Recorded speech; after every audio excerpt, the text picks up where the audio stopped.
안녕하세요. 구명모 법무사입니다. 개인회생을 신청했을 때 채권자를 고의적으로 일부 빠뜨리거나 또는 실수로 채권자를 누락시킨 경우 이때 개인회생 개시결정이나 인가결정을 받으면 어떤 불이익이 발생하는지 설명드릴 거고요. 추가적으로 개인 파산하고는 차이가 있거든요. 따라서 파산했을 때 채권자 누락이 있으면 어떤 문제가 발생하는지도 같이 비교해서 설명드리겠습니다.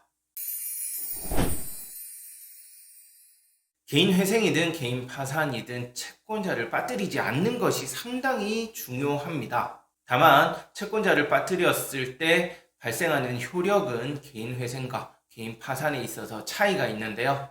우선 개인 회생의 경우 채권자가 있는 걸 알고 있지만 일부 채권자를 고의적으로 빠뜨린 경우, 고의적인 누락이죠. 이 경우에는 면책 허가가 불어될 수 있습니다.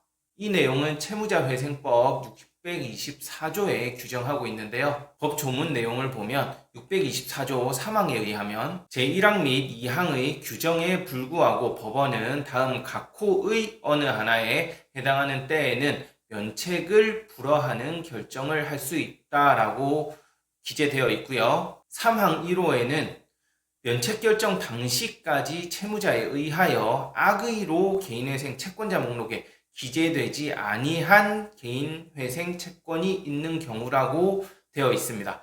여기서 악의라는 뜻이 알고서 고의적으로 빠뜨린 것을 의미하거든요. 즉 악의란 알고 있다 이 뜻을 의미합니다.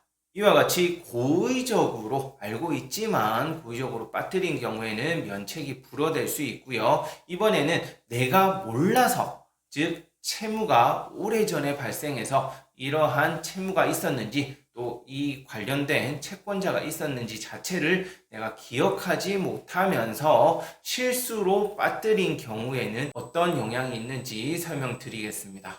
이에 대해서는 채무자회생법 625조에서 규정하고 있는데요. 이 항에 의하면 면책을 받은 채무자는 변제 계획에 따라 변제한 것을 제외하고 개인회생 채권자에 대한 채무에 관하여 그 책임이 면제된다라고 되어 있습니다. 면책의 효력에 관해서 규정하고 있고요.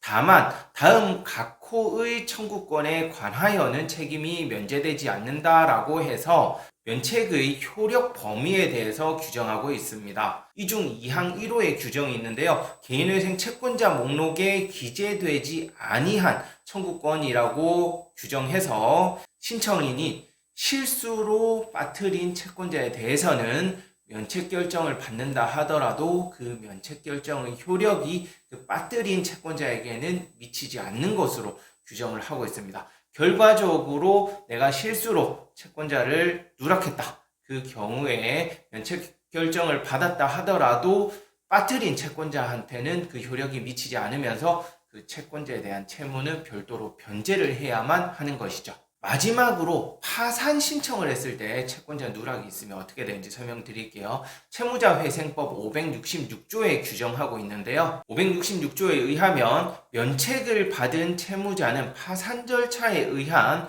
배당을 제외하고는 파산 채권자에 대한 채무의 전부에 관하여 그 책임이 면제된다. 다만 다음 각 호의 청구권에 대하여는 책임이 면제되지 아니한다라고 규정하고 있고요.